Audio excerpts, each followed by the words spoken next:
কালকে দেখলাম এক মাজার পোড়া শেষ, দেহ পোড়া শেষ।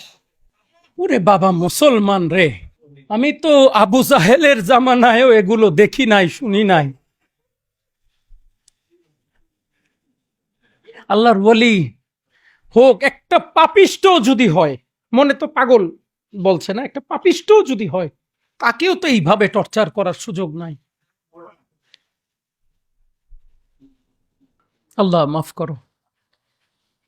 গজব মনে হয় তাড়াতাড়ি আমাদের উপরে আসতেছে।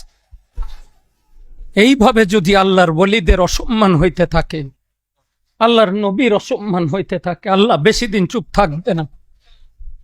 আল্লাহু আকবার। আল্লাহর কাছে পানা চাই, ক্ষমা চাই, তিনি আমাদের মাফ করুন।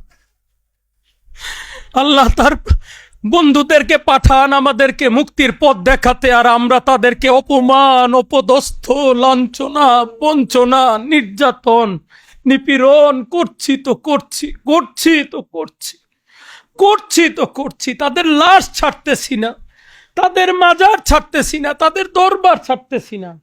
হায় রে, আফসোস লাগে।